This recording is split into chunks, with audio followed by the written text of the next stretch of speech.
tango ekoki oyoyo tango yango yo ekoki Papa Stéphane Balamwange oyeye.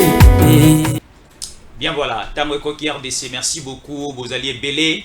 Bosali biso lisusu confiance ya kotala tango ekoki RDC na Kinshasa na Congo Mobimba partout à travers le monde. Tina biro ya bakonji bali kolanda biso tango ekoki RDC. Télévision et le barabolamu ya ba congolais.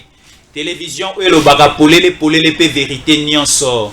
La source d'eau intarissable c'est tango ekoki RDC, une télévision patriotique qui est appelé les gardiens de la cité. Nous sommes les gardiens de la République démocratique du Congo. Total Kamabe aliko ya wapi.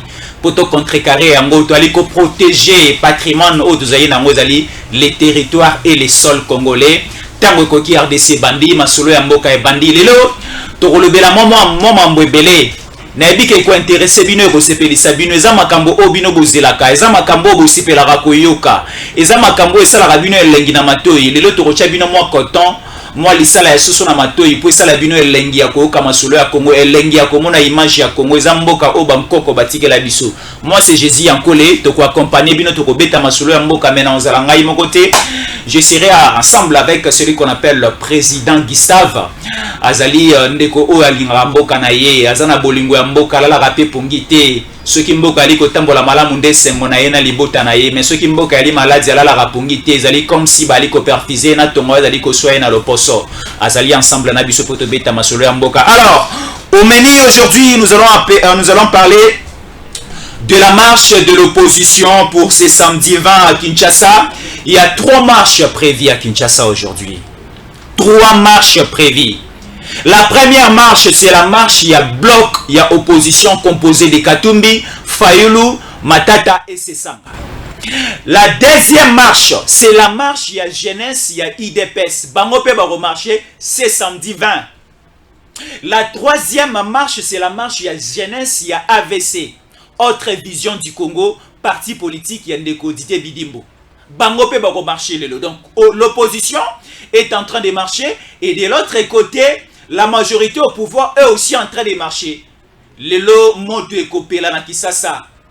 Putulu et Komata Makala et Kotikala. On ne sait pas si nous allons passer avec quelle atmosphère ce samedi à Kinshasa. Est-ce que tu as la paix à dimanche?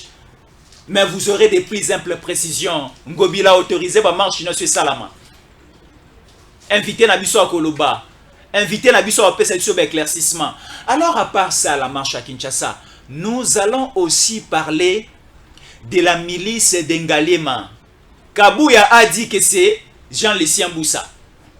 Et Kominde Boy. La milice d'Engalema, Kabouya a dit que c'est Jean-Lucien Boussa. Bato mosusu to kansayi baza ba mamelo. Ba mosusu to kansayi baza ba sango ba prêtre catholique. Mais catholique c'est côté dans OpenPC. Alors nous allons connaître réellement la vérité c'est quoi qui est en train de piloter milice oeza Ngalema. Ngalema c'est la commune présidentielle. Fache za la kuna to iko linga mabe ko makuna te. Il y a une milice ali ko terroriser, ali pe ko créer mobulu kuna. Invité na biso akoloba. Neko président Gustave Akoloba ko pesa maela ko pesa boanya éclaircissement ekozala bobanga te. Et tango ekoki RDC présentement eza na kati ya Mbujimai. Tango ekoki RDC et Mbujimai. Nous allons parler des problèmes sociaux au niveau de Mbujimai. Problème de vie na Mbujimai. Qu'est-ce qui se passe à Mbujimai? Problème ya bandeko Mbujimai eza nini? Qu'est-ce qui manque aux Kasaïens de Mbujimai? Nini esengeli basali la bande kwa Mbujimai. On dit ceci. Territoire moko pour se développer, il faut oche la bango nzela, oche la bango na courant. Est-ce que Mbujimai est en nzela? Est-ce que Mbujimai est en courant? Quelle est la solution? Une touche. Oyo facha kokiko mema na Mbujimai po babetela ya maboko. Tokolubela yango lelo kozala kitoko makasi bande ko boza pété. Il y a des images à l'appui parce que na yebi bolula ba image. Bokolanda bokoyoka. Maël Koto na mopanzi président Gustave ba image Koto na mopanzi ya Gims Lokumu boko sepela président Gustave na pesio mbote. Merci beaucoup mon amboka aujourd'hui na pesio pe bambote ebele na pesi mbote na bande konyoso oyo balanda kabiso na tango ekoki na ba numéro na biso so auto salaka na bosani pété Mouvantumba na pesio bambote na yo vraiment ebele makasi na pesi pe mbote na mama Janine na pesio pe bambote na yo ebele na bosani bongo te kopesa bambote na équipe ezali présente na Mbujimai maintenant ezali conduite, l'équipe est conduite par le DG Yemoko Stéphane Balamwange, accompagné dans le grand joueur maître Joël Kitenge au Bazali pour représenter Tango Ekoki pour na Mbujimai na Kassai oriental na cadre kaka ndenge biso moko to lobela kaka ya komene ba investigation donc enquête.com toninga ko bete la bino masolo oyo ezalaka ba réalité o biso moko to palper sur terrain pour na tant to roloba batwal ba te que nous avons inventé mais que nous avons aussi des arguments à rétorquer pour dire que non ce sont des éléments vrais parce que tokitaki na source voilà. Très bien, wana président Gustave asepeli ko yako kabola na biso makanisi ko yako beta masolo ya mboka. Alors président Gustave bato bakanisa ki Ngobila kobo ya marche ya samedi 20 oyo mais Ngobila a quand même autorisé. Oui, c'est pour la toute première fois. Tu as dit que na époque où il y a Kabila, ils allaient qui ceux qui va marcher ni balé lingisa la main bandai ko autorisé en côté bazalai ko empêcher. Et c'était aussi une façon il y a régime il y a Kabila. Il y a quoi étouffer ma marche où il y a position ngai bana ko salama. Donc ils allaient qui ceux qui biso à l'époque te projeter parce que nous étions dans l'opposition. L'IDPS a projeté marche naie le 15 Shadari topé Arimo Basakani bango pe batie o ya bango le 15 et tant que comme à la veille il y a marche to à la veille il y a manifestation au komona que gouverneur topé ministre de l'intérieur a quoi interdire yango pour raison de sécurité et gouverneur a oloba non en tout cas moyen marche wana ça la maté parce que des branches politiques et ça la marche le même jour, il y a risque de scandale et ça la côté opposition, côté au pouvoir. Mais comment on a l'élo oyo avec le président Félix Antoine Tshisekedi, il y a 3 grandes marches qui seront organisées le même jour, à la même date. Donc c'est pour demain samedi. Nangambo Tozana Bloko, il y a Ligue de jeunes de l'UDPS, je précise très bien. Ce n'est pas l'exécutif de l'UDPS qui organise la marche, mais c'est la jeunesse de l'UDPS. Voilà, donc la jeunesse de l'UDPS qui organise cette marche pour demain samedi, avec quel objectif? Soutenir les institutions et accompagner le chef de l'État dans sa vision. Et d'une part, nous avons aussi la jeunesse, il y a autre vision pour le changement, pour le Congo plutôt, AVC, autre vision pour le Congo, parti cher, il y a Didier Boudimbu, l'excellence de Didier Boudimbu, OOP, Bango Bako organisé, marche na Bango Kaka, lobby les mêmes samedi. Et Kaka lobby les mêmes samedi, marche, il y a opposition et Kozala. Donc, marche et Kozala organisé par tous les opposants. Il y a régime, il y a Félix Antoine Tshisekedi. En commençant par Martin Fayoulou, Moïse Katumbi, Deli Sesanga, Mata Tamponio, Bango Touba Kozala, Oziba Franck Diongo et consort. Donc, bref, tous les opposants là, Baroubé, Roi et consort, Bakabila. Non, Kabila. Oh, oui, mais Kabila est sous-entendu. Kabila est sous-entendu dans l'opposition actuelle. C'est lui, d'ailleurs, qui est le financier principal. On va en développer. Si lui n'était pas le financier principal, qu'est-ce que Moïse Katumbi a Kendai Kosa na Kingakati? Ils ont tenu une réunion secrète. Donc, tant Katumbi a Kisasa, mais na lobino Katumbi tangoye a na Kinshasa, beti tu na Kingakati, ba tenu ba réunion parce que ils ont eu beaucoup de stratégies. Ne voyons pas seulement la manifestation projetée, non. Leur objectif, c'est de déstabiliser toutes les institutions de la République en utilisant plusieurs moyens. Et Moïse Katumbi, cette fois-ci, comme c'est lui qui est le candidat, je dirais déjà proposé par le FCC, plutôt par le PPRD, Donc le futur candidat président de la République il y a FCC ezali Moïse Katumbi. Babandaki ba korwana tant bakendai kukuta na kuna na Katanga avec Joseph Kabila. Et c'est lui que Joseph Kabila avait beaucoup plus brandi. Oui. Et la réconciliation katangaise a été autour, il y a les deux individus, Moïse Katumbi et Joseph Kabila. Voilà. Vous comprenez un peu?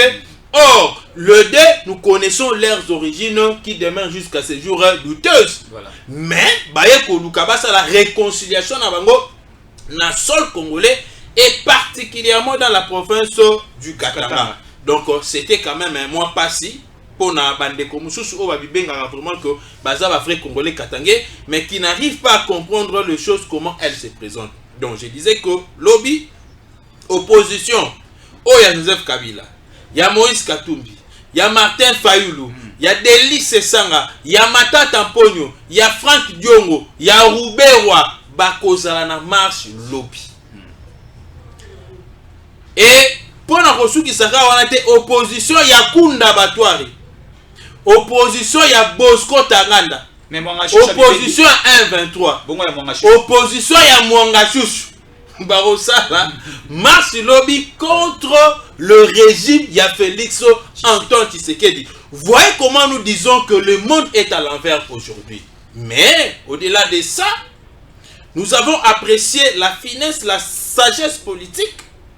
Il y a premier citoyen de la ville, Jontini Ngobila, a autorisé quand même la marche de son ami et Salama, mais tout en ayant des itinéraires différentes. Vous voyez un peu, Batnabatou, Bakozala, quand on a itinéraire na bango, Bakozala na point des rencontres na bango, point de ralliement, et Bakozala na destination au Bakozwa, tout pays itinéraire au Bakozwa, pour na cochiter quelque part. Et bah point de chute là, et qu'on a la musique à mon côté, et qu'on a la diversifier. C'est ce qui fera en sorte que aussi, moi, je dirais, échauffouré et zalaté entre le 3 parties, Oyo et qu'on a la marche n'ayant. Mais il se pose un problème parce que opposition et lobby va tenir compte na langage yangobilate parce que Ngobila a changé bango itinéraire.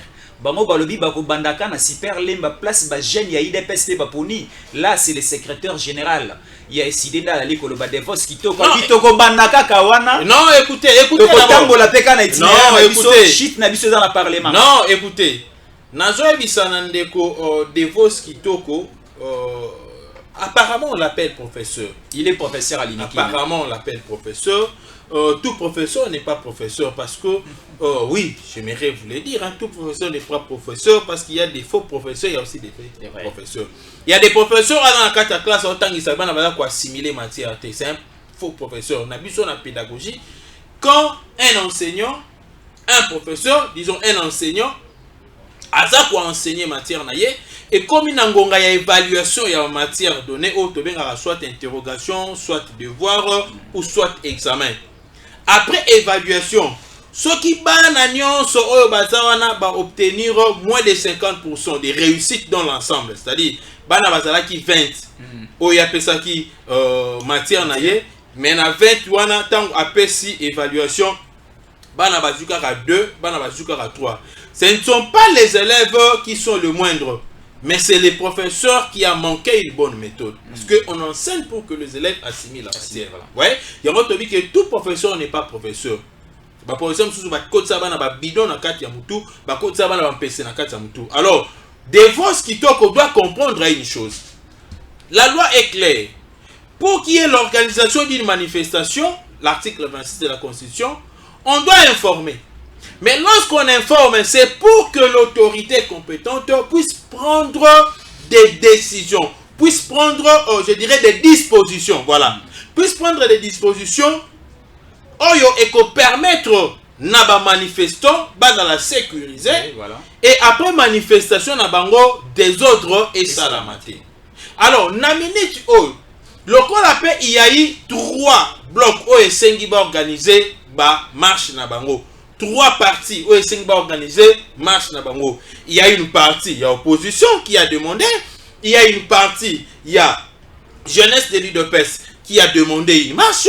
Il y a une partie aussi à jeunesse, il y a AVC OP à Sengi marche. c'est maintenant à l'autorité provinciale, à l'autorité compétente de voir comment est-ce qu'on a autorisé Bangonio sur le même jour, mais sans qu'il y ait des échauffourées. Vous comprenez? Sans qu'il y ait des incidents. Alors, pour que pour un incident et ça la maté, il y a des itinéraire.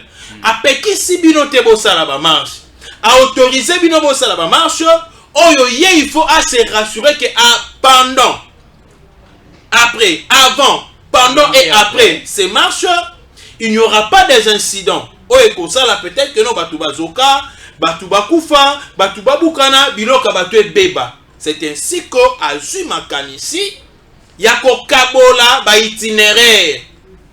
Ce qui va faire si itinéraire. Il y a pété. Itinéraire, il y a ma case et salarate.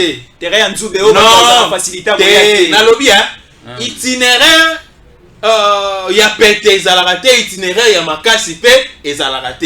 Mieux, ce sont dépendre de la capacité à mobilisation et la confiance oyo batu bazali ko pesa na manifestation bazali ko organiser. Vous savez que chaque manifestation a toujours eu un caractère, a toujours eu un esprit, a toujours eu, je dirais, une pensée. Vous comprenez? Quelle est la vraie pensée qui est dans cette marche? Quel est le vrai caractère de cette marche? Et quel est le vrai esprit où est poussé bango ba organiser marche? Voilà. Est-ce que ba manifestant to ba marchand ou bakoya par rapport ya maloba au gouverneur à lobby to itinéraire to bakoya par rapport ya message au bango bazali ko pesa na marche au bango bazali ko organiser? Vous comprenez? Et c'est par là que les gens qui sont sérieux bakota là parmi les 3 marches qui seront organisées demain. Marche na marche, ah oui, président Félix Tshisekedi azali ko bunda pour na Congo kende liboso, président Félix Tshisekedi azali ko bunda contre ba 1-23. Président Félix Tshisekedi azoboya ba accord au Kabila asinyaka na ba matata mponi consort. Président Félix Tshisekedi atindi ba ministre ba kende ko tambola pona ko luka ba maïsi libanda ba congolais balia. Pourquoi? Parce que régime ya Kabila ba matata mponi ona ba Moïse Katumbi batikala te conseil la biso na Congo un programme alimentaire pour la population. Dans la banque mon côté oh le autorité que nous tobi que non Damas oh tu peux ba réserve alimentaire que non trokende awa na entrepôt oh to kuta biloko ba bombela biso population to somba ezala raté. Bukangalonzo ba boma yango ba yiba na ba biloko. Alors le président Félix Tshisekedi azali ko bunda pona ko luka ndenge ni biso to rolia. Dans ce cas, nous allons les soutenir et soutenir toutes les institutions de la République, y compris l'armée et la police. Derrière la Ligue de jeunes de l'UDPS, derrière la Ligue de jeunes, il y a AVC. Maintenant, d'une part, Nangambu Oyo, il y a Martin Fayou. Bango Balobini. Bako marcher, pourquoi? Parce que le peuple est dans la misère. Bako marcher à propos de l'insécurité dans l'Est. Batu oyo bayebisa biso na minoko na bango que ils vont créer l'insécurité pour que les investisseurs ne viennent pas dans notre pays. Baza banan. Le même groupe. Le même groupe Yalamouka. Le même groupe Yaba Martin Fayou. Ce sont eux qui sont à la base de l'insécurité aujourd'hui. Ce sont eux qui ont prédit, qui ont souhaité assez que l'insécurité est à la Kakanamboka pour que les investisseurs ne viennent pas. Pour que tu sais et pour la bango, ce qui est insécurité, il y a des investisseurs, il y a Félix Tshisekedi a dialogué autour d'une même table, poste. Mais malheureusement, le quoi que ça la projet au bango bazalaki na yango et simité Félix Tshisekedi afani na bango autour d'une même table et créer bango maintenant complication na ndenge moko ya kosana te bakomi koluka banzela nini oyo bango bakobimela na yango. Vous comprenez? Balobi bakotambola pona misère, c'est-à-dire le peuple ne mange pas. Et aussi la vie chère à Kinshasa. Le peuple ne mange pas. La vie est chère. d'une manière générale au Congo et particulièrement dans la ville province de Kinshasa. Et quand on dit que la vie plutôt est chère, nakati ya bloc oyo bakosa la marche, toza na bato ba Géraki Mboka oyo, toza na Ruberwa oyo ya Géraki Mboka oyo, toza na Moïse Katumbi oyo ya Géraki Mboka oyo, toza na Matata Mponyo oyo ya Géraki Mboka oyo, toza na Delice Sanga, les rebelles qui a été dans ce pays comme gestionnaire, tozali na Joseph Kabila. Et tous ces gens-là qui ont tué ce pays aujourd'hui, que le président Félix Tshisekedi Azali Kobunana pona ko réveiller. Ils viennent aujourd'hui pour nous dire que non, nous allons marcher parce que la vie est chère, nous allons marcher parce qu'il y a la misère. Est-ce que Matata Mponyo peut nous dire ce qu'il a fait avec les 280 millions à Bukangalonzo? Porté disparu. Matata Mponyo a comme ça na Moïse Katumbi. Nini obango basala pona ba Congolais pendant que bazala ko gérer mboka oyo. Quelles sont les minoteries? Katumbi bisabiso, quelle est la réserve alimentaire? Oh ya tikaki na Katanga avant Alongwa gouverneur, avant Kima Joseph Kabila. Non, écoutez, c'est pourquoi j'aimerais réitérer mes propos. Il n'y a que les imbéciles qui vont marcher demain aux côtés de Moïse Katumbi, aux côtés de Matata Mponyo, aux côtés de Joseph Kabila, aux côtés de Ruberwa. Ruberwa, patron de la décentralisation na Katamboka Oyo. Ruberwa, vice-président en charge de la défense. Ruberwa nous a infiltrés à faciliter d'ailleurs que le Rwandais va contre la Katia armée. Yé na Kabila. Si ko lelo oyo, Congo est en insécurité, Congo est en crise alimentaire. Pas parce que Félix Tshisekedi tangoye akuti Damas Moroboye oyo Matata Mponyo atikela rabiso oyo Katumbi atikela rabiso oyo Kabila atikela rabiso akuti déjà ba Damas akuti ba loso na ba dépôt akuti ba masango na ba dépôt akuti ba fufu akuti ba madesu. Alors Félix Tshisekedi tanga ya zuango akabenga roteka ngo na Libanda na Rwanda to na Angola non ça dit Tshisekedi akuti le côté oh. Mais nous avons Tshisekedi akuti ata saki mon côté. La réserve stratégique est là aujourd'hui. Mais balobi Tshisekedi Kabila bongisela ki terrain Tshisekedi aykozwa mboka o kimi ezali Tshisekedi aykozwa mboka o ezana banyongo Libanda te. Mon frère, Kabila écoutez. si bongisela ki Tshisekedi. Non, écoutez.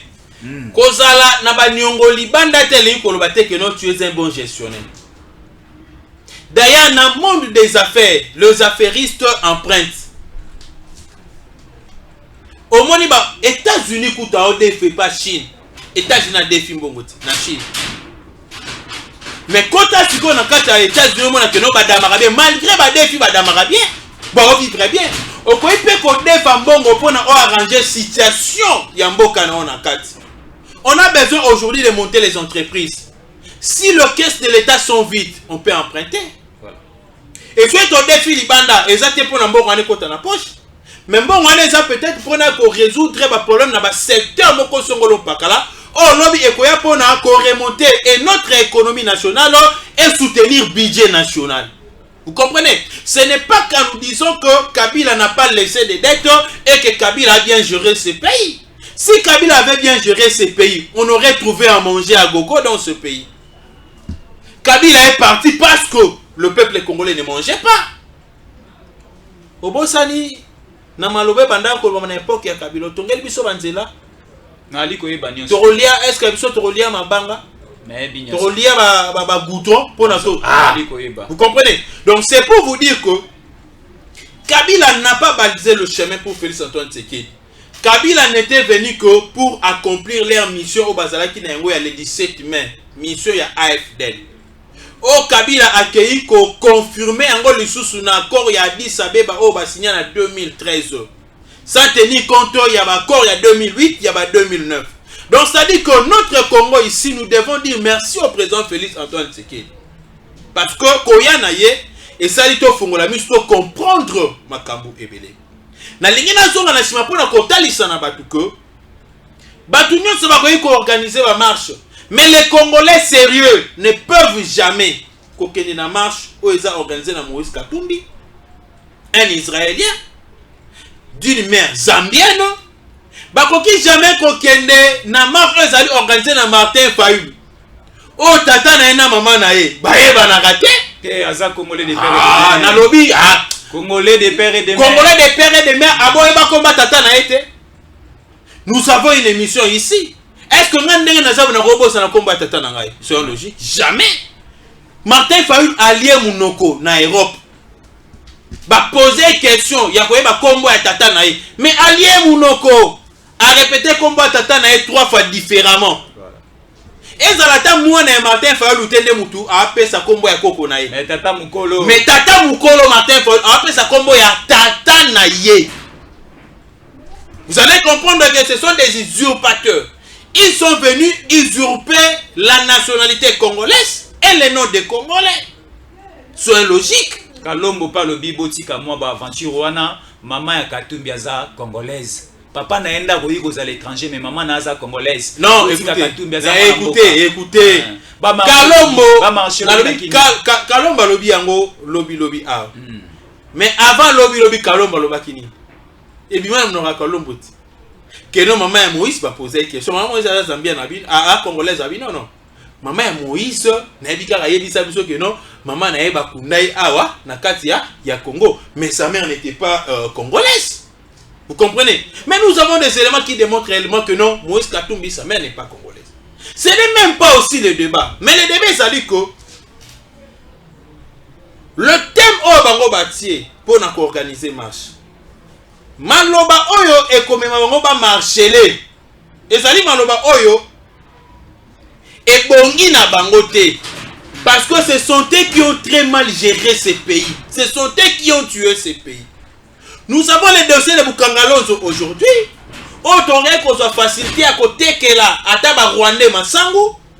Bukangalonzo serait qui très bien respecté. Ceux qui produisent ça, qui madame.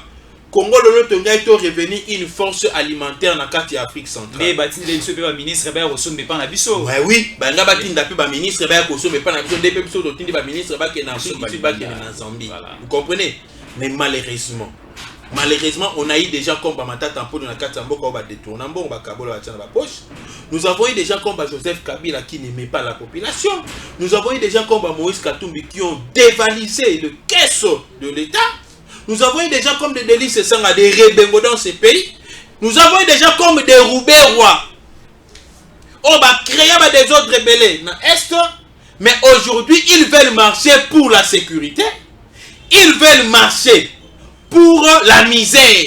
Ils veulent marcher pour la vie chère. Moïse Katumbi Yemoko. Il a vendu les sacs à combien? Qui trompe qui? Nana la Zoba. Gouvernement Mandaï côté Kamansangu na 20 000 francs.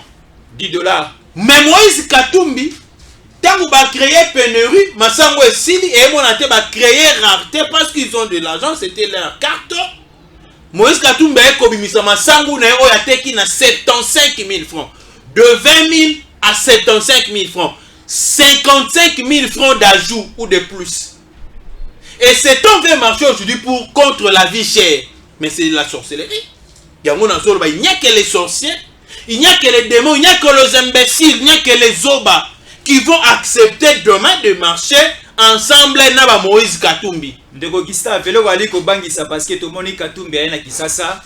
Katumbi pour la première fois a sali descente na Kanluka. Tala et tuluko batu balandi. To moni pe Fayulu yokanga na silisa, yokanga silisa.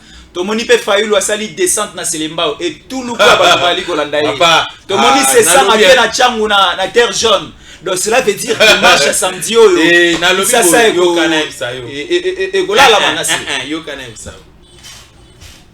Peut-être mon a bien fait. Dans la descente ya Moïse Katumbi na Kanluka. À côté là qui nanzela na bimela qui nanzelani. Ce sont les vérités que les gens ne veulent pas dire. Et batumbi ba drapeau na yo ayaki na ngona ba polo ya kikope sabatu na ba mbonga yaki ko kabela ba. Et là aujourd'hui oyo par essence il y a Félix Antoine Tshisekedi. Banda Congo ezala Congo yebi biso na opposition pour na tout ça la marche. Ba track wana to banda ko boka ngo ya ko boka pe na butu na ndenge ya ko bombana. Parce que ba récupérer bino ba okanga bino. to boaka yango toza soit na ba moto to ba moto soit toza na ba jeep moko ya mbongo makasi to contrôler ya mbango makasi plutôt to contrôler terrain biska bo boaka so balandi misu to na ba tebele balanda ba bakanga bango ba musupe ba mona na te. Mais lelo oyo na région ya Félix Antoine Tshisekedi les opposants baza ko organiser marche batie na ba affiche porte na bi batie na ba affiche ya minene na nzela ba matisi ba pancarte bon ça la mangolé porte ba bâche même sur ba bâche ba matisi ba bâche ya marche au bazo sala. Ça ne se fait que sous le président Félix Antoine Tshisekedi et ça prouve réellement qu'il y a la démocratie, mais ça prouve aussi qu'il y a la faiblesse de l'opposition. Pourquoi? Parce que l'opposition a mis très bien que ce quand lobby batu ba oye ba été batu va comprendre été a juste ko ache ba bâche pour na batu ba mona chaque jour rappeler batu Total la bango lobby na marche là, c'est organisé. C'est plus des Katumbi, il faut féliciter hein. Non, na lobby non ce n'est pas ce n'est pas une touche de plus ya Katumbi, c'est une touche de plus ya Félix Antoine Tshisekedi na démocratisation de la République démocratique du Congo. Ça prouve que la République démocratique du Congo est un état démocratique. On autorise. Bissot à l'époque on ne pouvait pas l'autoriser. Vous pensez qu'on n'avait pas des moyens, on n'avait pas de l'argent? On pouvait aussi se faire des banderoles. Mais c'est là quand tu as boté banderole, il est arrivé à tiens qui sait quel bomati sur on a boutou na bomati sur on a pourquoi. Na tongo boya kutango ezate ba katiango. Très bien. Mais biso tala ba banderole na bono sur ba matisi, ba pancarte baché pour na marche. To tikit. Très bien. Ba bête la Félix Maboko makasi. Très bien, président Gustave, c'est lui qui est en honneur aujourd'hui à Likoloba Malamu. Esengo ya kozala moto alobaka malamu na plateau moko aliko kabamaele kala esengo na biso lelo ezaboye président Gustave. Merci na bande konoso baliko landa biso ndenge to lobaka opposition ya pété opposition ya pété kututé opposition ya nteba omoni ya pété ko simba boye olie mais ya nteba surtout nteba ya diatabao atana lute sopana aka opposition moko ya nteba. Voilà, à l'époque de papa Etienne Tshisekedi aka vendre pas na salon a pesika mot d'ordre lobi nango etuluko ba tebele ba bimi na balabala mais siko esengi fa le pas que ne selimbao a Moïse Katumbi fois que de kanluka c'est sanga fois que de tergent to éviter matata pas arane na base ta okende wapi ok na manie mabenga bandeko manie mabana ki ça c'est aussi mbata. Donc papa Etienne Tshisekedi à son époque d'aller na limité na 10e avant na ndako congolaise c'est congolais quinoise c'est quinoise boya lo batu ba epebele epelé au saranate. Alors nous allons traiter maintenant comment cause encore trop et très sérieux bandeko babele lié à la vie chère bandeko balobeli ba problème de vie au Congo à Kinshasa. Nous allons descendre à Mbujimayi ndeko Gustave. Yozaka Congolais à Kisasate, Yoza Congolais à Kananga, Congolais à Mbujimayi, Congolais à Katanga, Congolais à Est, Congolais, Yoza Congolais à partout, tu es baratata na auto maman na soko dans la ba Congo, de Yoza Congolais, tata noza Congolais, maman noza Congolaise, o le bela kamambo eta et pas ignoso. Alors parlons d'abord de Mbujimayi. Il y a des sérieux problèmes dans Mbujimayi. Il y a des problèmes du courant. Il y a des problèmes de routes. Il y a des problèmes de vie. Il y a des problèmes aussi. Il y a construction dans Mbujimayi ici, mais à l'Icher. Quels sont les problèmes dans Mbujimayi présentement? Oh, il faut Mokonzamboka Achami Sonaye. Oh, pe Mokonzesi abandi ko sala ba intéressé abandi da ko monana. Oui, merci beaucoup mon avocat Josi. Na lingina loba d'abord na bande nyonso oyo ba yoka kama solo ya Mbujimayi. J'ai été là et mkolonga na kitara na Mbujimayi na lelaki. Vraiment na lelaki par rapport à ndenge na yoki la Mbujimayi mais na commis sur le terrain na lelaki kolela na ngezalaki ya komona batu baza na volonté ya kosala, baza na volonté ya kotonga mais ba moyen ezali ko semble bango un peu difficile.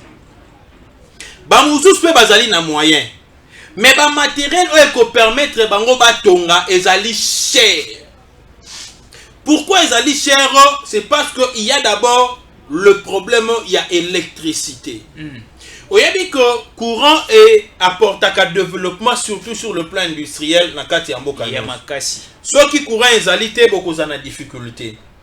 Ceux qui courant ezali te bokozanga ta ba machine oyo ba moulin ya konixela ba fufu erozala te. Ceux qui montent dans la machine à pouvoir taxer en gros cher parce que vous allez faire travailler na carburant, soit na mazout, soit na essence. Ça va demander de l'argent.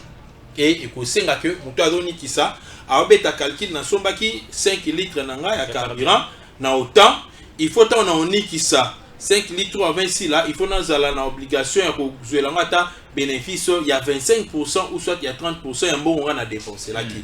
Ce qui fera que en bête à calcul par rapport à carburant et tant que ni qui c'est là on a pris au yazo taxé le on a prix na yé ya carburant et ça na kati na bénéfice au yazo rozélé là et ça na kati.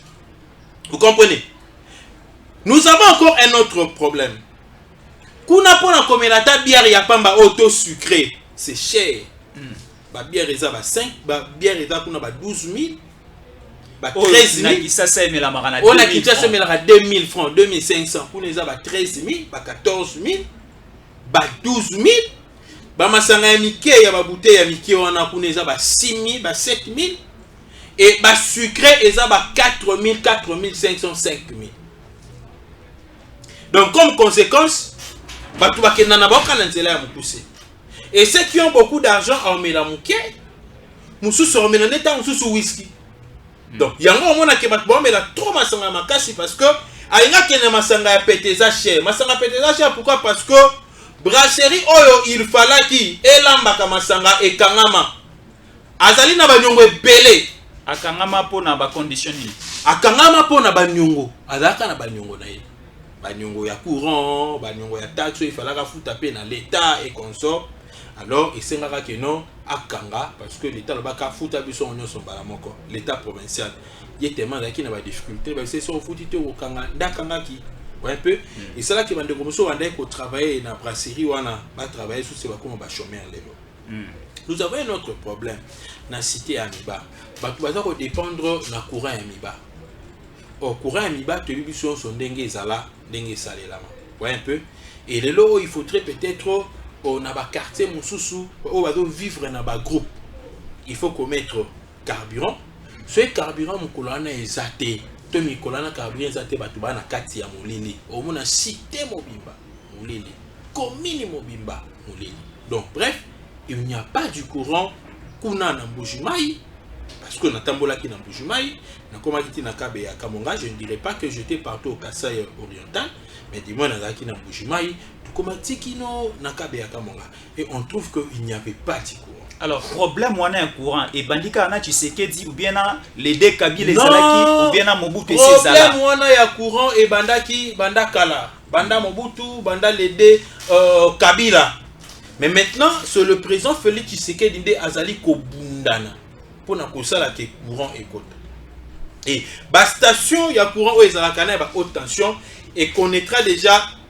Moi, la difficulté est belée, vu que et où trop, la machine est belée et béba, l'appareil est belé et béba, moins est fournir une grande quantité d'électricité.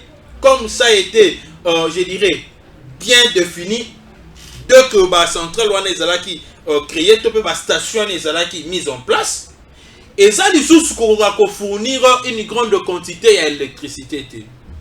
Et ba ministre il y a énergie belé au baleka batikala jamais kocha makanisi na bango kuna ba DG ya ba SNEL o baleka wana kuna ba meka kocha makanisi na bango te mais coup de chapeau kasi na mwana mboka Teddy Luamba azali DG adjoint donc DG ya SNEL.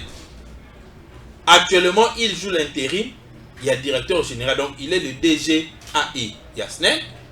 To sepeli na esprit oya yenengo oye kosala ke lobby bana ya Kasai ba se retrouver oyebi ko na Kasai kuna tozana ba matière oye permettra ka kosala ciment ba matière wana oye sala ke non ba fabriquer ciment ba sala composition chimique ko kosala biso ciment ba mabanga wana ezali ebele na Kasai mais moyen ya ko monter ici, il y a transformation exactement. Pourquoi? Parce que il n'y a pas une électricité ou il n'y a pas un courant industriel. Ou est-ce que permettre une entreprise de fonctionner, madame. Vous comprenez? Et ici, quand au moins courant ezali, eza sasim ana courant na ye, ko travailler nango, et aussi miba pas na courant ezali ko travailler nango, mais maintenant courant na ekosengela et profiter pe na ba population o baza na kati ya Mbushimai. Ndeli kanisi oyo le DG te di lomba akei pe nango. En attendant que ba barrage mususu ya sika et salama, en attendant que ba créer ba construire ba barrage mususu alingi a utiliser ba courant o ezali na ba haute tension o basi bacha, mais aïe bana ko renforcer ba matériel ya sika. Et tout ça aussi, ça va demander de l'argent. Et moi, je demanderai aussi une implication beaucoup plus sur le chef de l'État en la matière. Et aussi, le ministre des Finances va faire vraiment plutôt malamu. Balandela dossier on a pour nos courant et quota. Il y a possibilité de que le Kassai ne vit que na diamant. Mais s'il y a peut-être une nouvelle usine, par exemple, où il faut fabriquer ciment et qu'on permettre na bato belé bazo musala mais aussi kaka wanate. Vous savez que Mbushimai, la ville de Mbushimai ou soit la province du Kassai oriental serait la province la mieux construite. Pourquoi j'ai dit ça? Depuis longtemps bato bazo bundana ciment za la raté. Mais ba ciment ou takalibanda ezokota na kati ya Kassai. Et si maintenant ils ont Talibanda, ils ont été comme 6 fois plus cher que Kinshasa. À Kinshasa, c'est 10 $. Là-bas, c'est combien? Ciment est allé à $10. Mais dans Mbushimai, ça qui est ciment est dans $50, $55. Waouh, je vous l'ai dit. Donc, c'est-à-dire, Moutou Oyo a tongi une parcelle. Awa, na Kinshasa, na Mbushimai a kotonga yango 5. Moto o atongi une parcelle en Mbushimai na Kisasa. Non non. Muto atongi o atongi une parcelle na Kinshasa na Mbushimai na Mbushimai na Kinshasa otonga yango 5.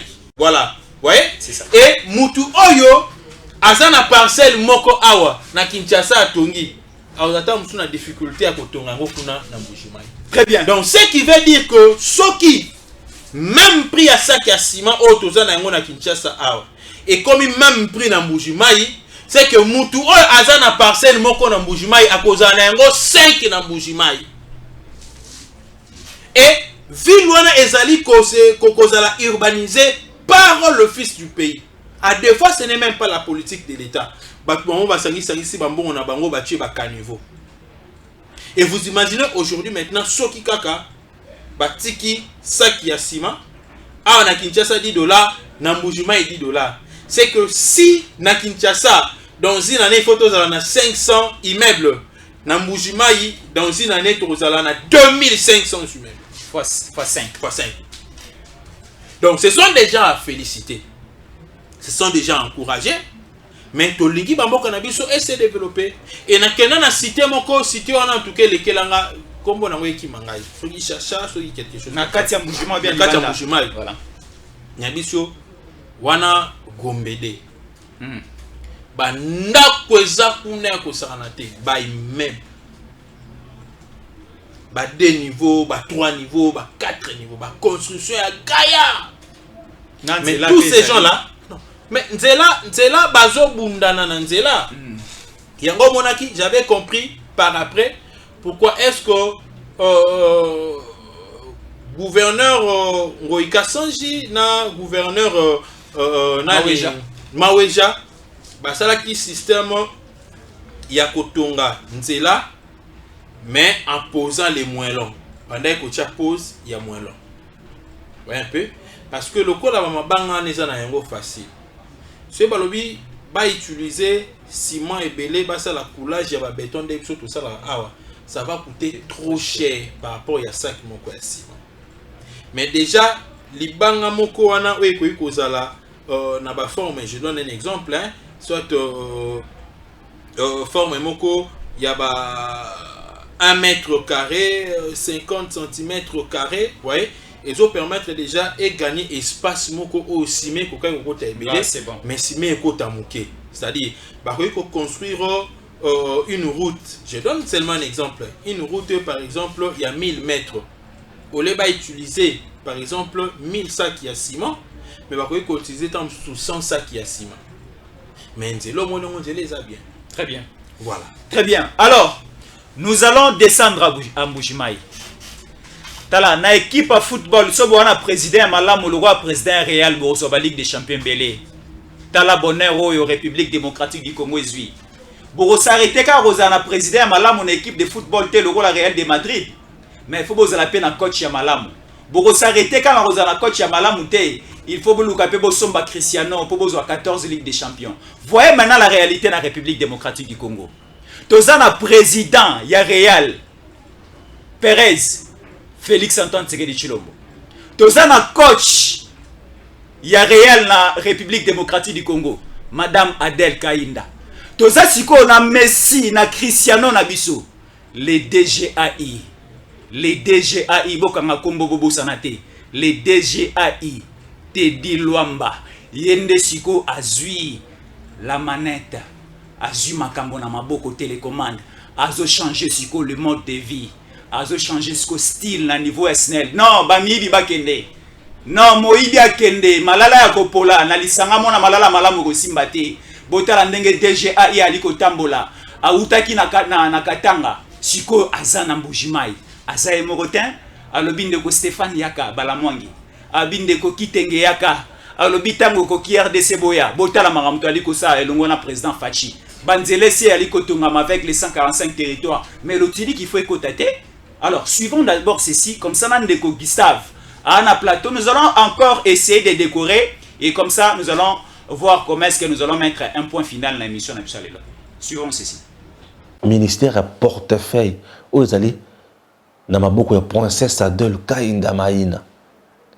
Dans une entreprise, Snell, cette entreprise a un DG aujourd'hui, au nom de Teddy Luamba, un jeune dynamique, compétent et très fort. Teddy, après le Grand Katanga, il était parti Wapi, dans le niveau, il y a au Katanga, le Bumbashi. La nuit, il est descendu sur terrain. Dans l'image, vous avez Yabutu. Yango na jansi descendu sur terrain à quel côté la situation ya bateau et ndenge nini pona courant ye moko bongisa courant ndenge bozomona zo bongisa wana et bateau ba sepeli. Chers compatriotes, le DG Teddy Luamba ne s'est pas limité là. Le DG Teddy est rentré à Kinshasa et il est venu dans Mbujimayi, Kasai oriental. Ndenge tokiti wana tokiti territoire ya Miabi tokiti na centrale hydroélectrique tout bitubidi bisika boali komona na DG Teddy Luamba ata la misala kuna esalemi ndenge nini est-ce que misala wana ezo pesa bato lotiliki malamu et cette centrale tout bitubidi ezalaki construite par Sassim, vous allez entreprise mixte, c'est-à-dire 50% chinois, 50% Congo, RDC. Et Sassim a sali centrale au Bomo, comme on a tout bitubiti. Et ça a 12 mégawatts, il y a courant. 12 mégawatts, on a Sassim a utilisé 4,8 mégawatts pour la société naïe. Vous avez côté Minda. Aux gens qui sont de côté Sassimaza. Si vous avez bisika toye, bisika oyo c'est l'initiative maintenant. Il y a Snell. Et DG Teddy Luamba, il a laissé son bureau à Kinshasa. Il est venu en Mbujimayi et pas même dans le centre-ville. Il est parti dans le territoire, dans la périphérie. Ata la misala oyo basali. Bisika bomoni oyo eza bisika oyo batongi pona kosala transport ya courant et transport ya courant oyo basali na niveau ya après centrale ya tout bitubidi basali sikoyo place oyo boali komona bomoni bazo expliquer DG bazo expliquer que misala ezo avancer malamu to kozwa courant et place oyo boali komona ba kozwa courant na 3 mégawatts. Et les 3 mégawatts, ekosunga, ekita mbalamoko, na wapi, na nini, na Mbujimai. Et c'est ainsi que, après ici, Teddy, le DG, Teddy Luamba, le DG, le jour suivant, ici vous voyez que c'était déjà la nuit, les jours suivants, il est descendu également sur terrain. À Bandaki, d'abord, on a centrale thermique, il y a Mbujimai Awa, na commune à Dibindi. Boto la centrale thermique, Nebisika Awa, de côté la centrale thermique. Voilà, Moutoura, cortège, il y a DG Angwaneye, la centrale thermique. Ici, la centrale thermique, déjà, Kiti na Moutuka, Bota la Ninga Zokota Siko, la centrale thermique, Oyo, il y a commune, il y a Dibindi. Et la centrale thermique, Tokuti ba câble, Kuna ba sombi. Bon, ba câble, ne ba sombi. Tala ba compteur. Voilà, ba compteur. Yango wana. Tala ba matière moussous. Bon, ba pièce, matériel. Ici, pas question de mouiller avec Teddy Luamba. Un jeune compétent. Il est dans la politique qui a Fachi Béton, le peuple d'abord. Puisque c'est la population qui doit bénéficier. À moni ba câble. Bon, moni ba câble wana. Voilà. Tolungwe wana. Bon, on a côté courant, c'est quoi? Voilà. Merci beaucoup, Jean-Si. Bon, moni. Et après ça, il a donné ses impressions à l'Obénin, suivant Teddy. Aux besoins de notre population, nous avons quelques pannes qu'il faudra vite remédier. Je pense que la direction provinciale ici fait le nécessaire pour pouvoir les entretenir. Nous avons une capacité aussi qui permettra même à l'avenir à pouvoir augmenter notre disponibilité. Donc je pense qu'à l'issue de notre itinérance, nous aurons encore plus d'orientation à donner à l'équipe sur place. Mais quand on parle de la vétusté de matériel, de la SNEL, vous pensez qu'il y a amélioration? Vous pouvez apporter quelque chose? Effectivement, vous savez, en ce qui est de l'amélioration, c'est ça même l'objectif pour lequel nous venons ici.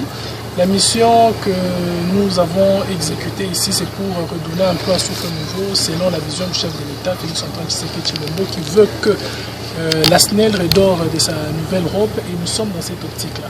Nous allons faire le nécessaire pour que des équipements qui peuvent être changés soient faits dans un bref délai, et c'est ça aussi notre objectif sur place ici. Merci. Merci. Vous avez compris. Dans Moussala, toujours il y a terrain. Tolongwe siko wana tozongi siko yo côté vers territoire ya Miabi. To comme ce qu'on a deux na place ya Mibale oyo bazo tonga lisusu. Bisika oyo courant oyo utaki na Tubitubidi après place ba bendaki yango pour na 3 mégawatts. 3 mégawatts aux trans et commis wana courant ekokoma awa bango siko ba tie ba poto et vous allez wapi et que dans centre-ville puisque le courant nous avons la production Tubitubidi, nous avons le transport de Tubitubidi et Lungwe kuna bon mon place ba bendeli yango to bendi wana to tiki sasi biso to bendi 3 mégawatts to 3 mégawatts de transporter yango les sous et kotina projet où il y a batongi et après awa ba ko transporter yango tina centrale thermique où ils a awa wapi na Dibindi la commune de Dibindi voilà tout ça na centre la commune de Dibindi et après la commune de Dibindi on va maintenant distribuer aux abonnés et les abonnés sont les Congolais bana ya Mbujimai ba ko so siko courant puisque en Mbujimai courant ils a passe courant ils a côté assassin na Miba mais il y a côté à Miba et comme na moi Koko Somingi mais l'assassin essaie un peu d'assurer chers compatriotes Fachi travaille pour le peuple. Regardez Bateau Fachi a nommé. Il était l'adjoint. Le titulaire a Koyaki pour la inefficacité. Il était incompétent. Maintenant, c'est l'adjoint qui est très compétent, très technique. C'est un jeune professeur, docteur dans Matali courant. Cher Congolais, un homme compétent à Bissika et Longobani. Raison pour laquelle je dis à mon président, Monsieur le Président, confirmer ce jeune à la tête de la SNEL, et il est sur terrain à tout moment, c'est aider le peuple congolais à Maïmatali Lotiliki. Aujourd'hui, nous sommes heureux. Nous descendons sur terrain avec un jeune comme ça, DGAI, mais il travaille dans le lenge moko zomi tuna mais non, Mondele. Teddy Luamba, l'homme blanc dans la peau noire. Le Congo a des ressources et le Congo a une énergie humaine. Et Teddy Luamba, c'est la preuve, il y a énergie. Non, c'est un jeune qui vous travaille dans degré où ils ont mis tout mais au juste. Un jeune très très dynamique, très compétent. Ngai na lobaka kaka onamoni. Ayebi puis azo sala puis souci na ye population Mbujimai azo courant facilement. Et ça, c'est avec la bénédiction de Fachi Béton. Ouais. Ça, c'est Fachi Béton, qui l'avait nommé comme DGA plutôt. Il était DGA, maintenant il est DGAI, puisque le titulaire qui était incompétent est tombé, il était chassé au niveau de l'Assemblée nationale, puisqu'il a été incapable et inefficace. Voilà l'homme de la situation. Snell Yambaloy a une solution. Congolais, Mbujimai, Omai Mwatoko. Ça y est. Tu n'as pas ta solution. Mbujimai, il faut dire merci à Fachi, à percevoir nos solutions avec Teddy Luamba. Voilà les images et Otikoloba. Biso to ça sous commentaire président Gustave Otikota le ngona biso. En tout cas, félicitations na 2G Teddy Luamba, félicitations à l'équipe Nyon sur accompagnant qui est parce que au moni ba biloko ya bien tant yo salama et sengelaka pour la kisango na ba image pour na et la population que ba okanisa na bino ba penser na bino et le population ya Kasai oriental na nzela ya Mbujimai ba koyi kozala très heureuse ya koloba que kalamingité en tout cas démarrage industriel et zo banda na Mbujimai on attend courant et kofanda courant comme stable batunyo so va se retrouver et makambo kokende sous malamu mingi et félicitations à ndeko Stéphane Balamwangi aussi na Joël Kitenge pour la présence na on inscrit à enquête.com pour le candidat to ramasser la réalité. Donc là-dessus, je n'ai plus à commenter et je n'ai qu'à féliciter le DGAI et na souhaité kaka bon vent à Samusa malamu à Soukaka na Mbujimai été à Kenaba province belé hein.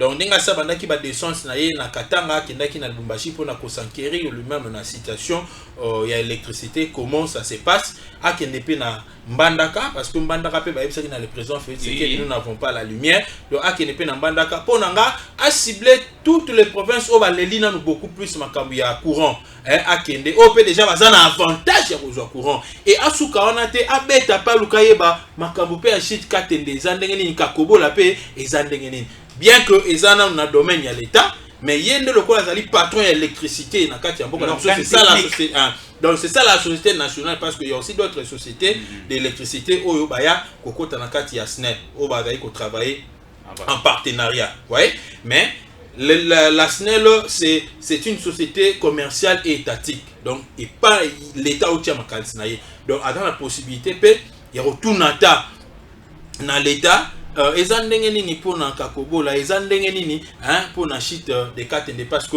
population pas au déranger nga na ba réponse na ko pesa na bango. Très bien. Le DG Teddy Luamba za logo la Fekofa. Toi na ministère à sport et engagaka coach na équipe T. Ministère à sport et kenda koluka ba joueur ba na équipe nationale T. Bazwa déjà organe technique na bango Fekofa ou ebundaka basombela biso ba transformateur o babundaka batala inge ali kotambola ndenge nini o babundaka basala boy. De la SNEL est là.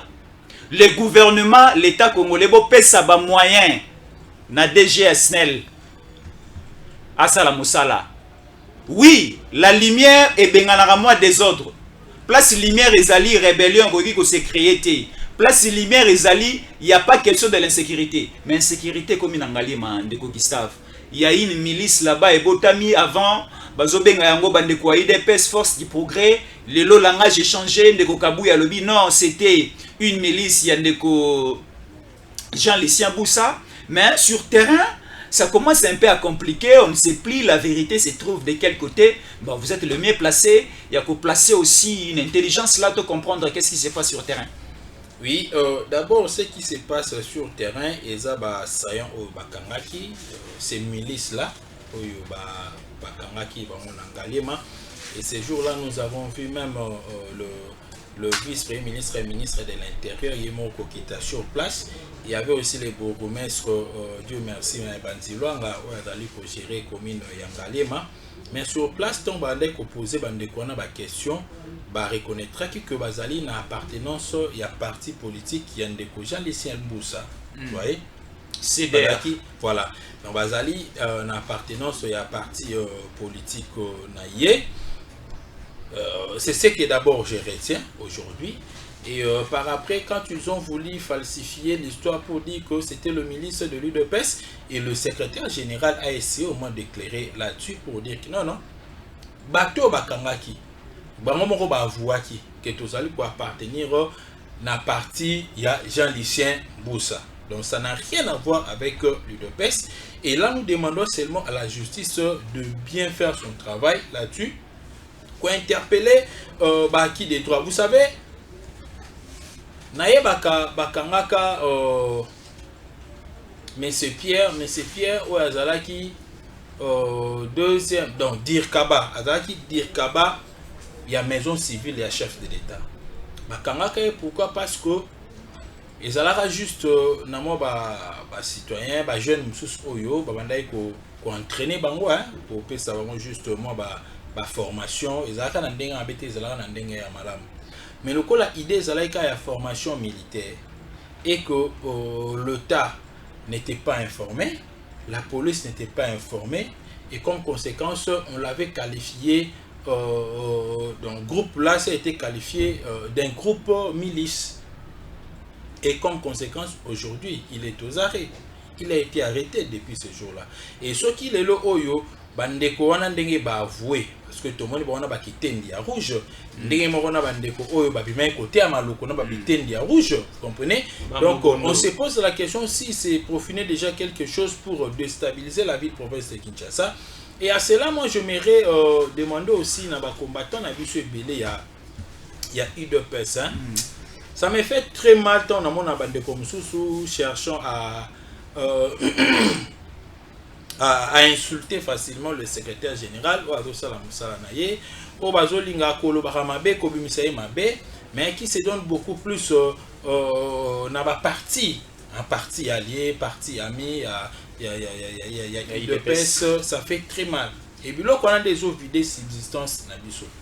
Et na comment on a déjà makambu ya boye. Là, je demanderai aussi la force du progrès, na bato bazali kotambu sa force du progrès. Il est grand temps ya ko mekampe ko ça la toilettage na ba équipe na bango parce que le lo ba comme presque partout, vous comprenez? Donc structure autozalaka na ngo topé modèle de fonctionnement autozalaka na ngo à l'époque lorsque nous étions encore dans l'opposition, ezali ndenge ezali ko fonctionner les lotés. Boïté extension, il fait ça là-bas, mais vous devez aussi contrôler, savoir qui est qui, parce que vous pouvez aussi avoir des infiltrés à l'interne. Vous contrôlez votre dernier. Donc, Bandeko, il y a force du progrès, vous devez savoir comment vous contrôlez. Et boye baka, banani oyo bozana bango. Donc, la force du progrès est à la milice. Force du progrès est allée juste un mouvement. Ndenge na kati ya UDPS ozana ba mouvement belé. Ngai pe nazalaka président un mouvement ngai association ngai Azafat, vous comprenez?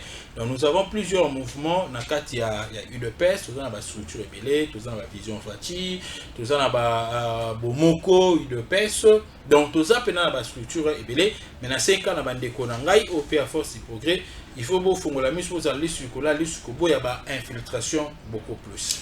Très bien, tokomi na suka émission na biso moko na lelo ezaki émission elengi makasi sepelisi ba congolais belé et sepelisi na ba congolaise belé bazali banda ya mboka biso sto sepeli parce que tozu solution courant l'otili ke koti na mbujimai tozu solution parce que congolais à comprendre ici kana ezali wa pipo mboko ekende liboso tozu solution tokota lisusu na mouvement aussi tokota na loyenge ya ba politicien te. Parce que les politiciens souci n'ezara atombo amazo abokonji sora su bokonji abosani congolais abosani ndekone apesa qui est beki ya comme place à komi. Alors aujourd'hui congolais à comprendre qu'il faut soutenir Tshisekedi. Il faut soutenir les institutions légitimes.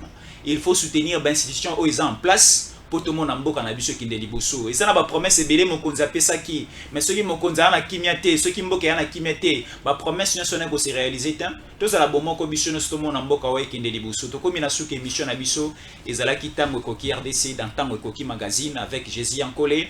Merci na bande kono so ba accompagner biso, merci à Gims Lokuma à la réalisation, merci na bande kono so ba ki na Mbujimai, DG Stéphane Balamwange, longo na maître Joël Kitenge, nde basunga ki biso tozwa toutes les informations depuis Kinshasa et sali biso bien makasi. Merci beaucoup na bande konyoso bazali kolanda biso de partout. Pourquoi elamu na madame Samira de la part de Gims Lokumu, madame Samira de la part de Gims Lokumu, c'est notre technicien attitré des Tango Koki RDC, c'est lui qui nous réalise les belles images, les belles réalisations que vous voyez dans Tango Koki RDC, c'est grâce à Gims Lokumu, madame Samira, Gims Lokumu et Tango Koki RDC, Tango Koki Magazine, Mokilia Poto Momabasepe, il n'a pas pu Mbote, aux alliés congolais, aux Lingimbo Kanayo, continuez Kobunda Pona Kanayo, c'est ça les soucis de tout Congolais. Merci et à la prochaine, restez toujours fidèles au programme de Tango Koki RDC.